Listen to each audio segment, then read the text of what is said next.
النهارده مش جاي اتكلم عن حكايه، ولا جاي اتكلم عن شخصيه حد ناجح زي ما احنا عودناكم. النهارده هنتكلم على قصتنا احنا، القصه اللي بدات من سنه في 8 2024.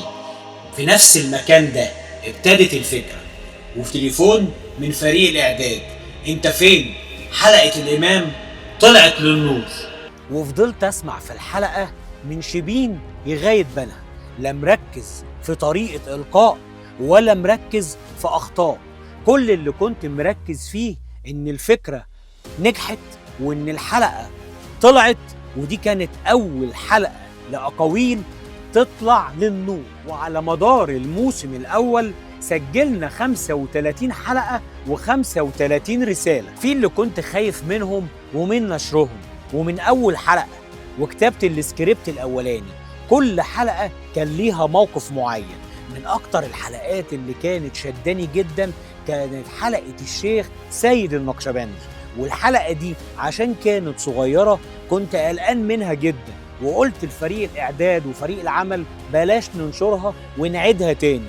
اصروا وقالوا لي لا كمل وهتنزل. الحلقه دي لغايه النهارده جايبه 22,000 مشاهد. والحلقه الثانيه كانت المهندس عثمان احمد عثمان، من الحلقات اللي سمعت منها كومنت من احد الاصدقاء وقال لي الحلقه دي انت المفروض كنت تطول فيها شويه ولازم تقول الراجل عايش ولا ميت.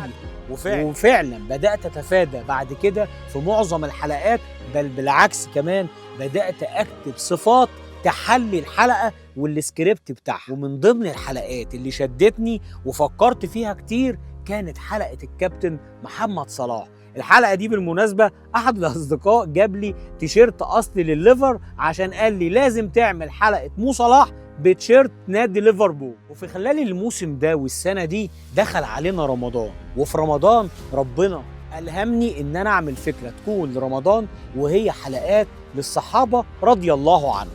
وفعلا فكرت ودرست وقدرت استعير بعض الكتب عشان اقدر اكتب فيها محتوى عن الصحابه. بس الوقت كان عامل مهم جدا، لان الفكره جات لي قبل رمضان ب20 يوم. ازاي هقدر اقرا واكتب سكريبت وازاي اقدر اسجل الحلقات؟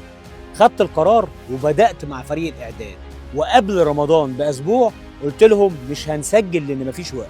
اصروا انزل هات العبايه عشان نبدا نسجل، والمره دي هنسجل في الارض، هنسجل بره الاستوديو.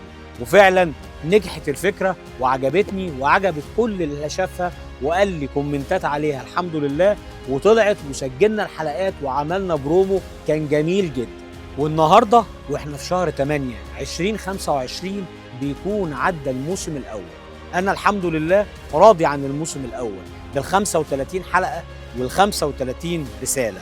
اتعلمنا الفترة اللي فاتت والموسم الأولاني هنتفادى الأخطاء، وفي أفكار كتير هننزل للشارع وحلقات متنوعة هننزل بيها إن شاء الله في الموسم الثاني. أتمنى من ربنا إنها تعجبكم، وأتمنى إن أنتم تدعموا قناة أقاويل، لأن أقاويل فكرة، والفكرة إن إحنا نقدر نحكي عن قصص ناس ناجحة في الحياة، نقدر نتعلم منهم ونستفيد من أخطائهم، نقدر ننقل بعض الإيجابيات للمجتمع ونعلم جيل جديد ونعلم أجيال عشان نقدر نوصل لأحسن نسخة لكل واحد فينا.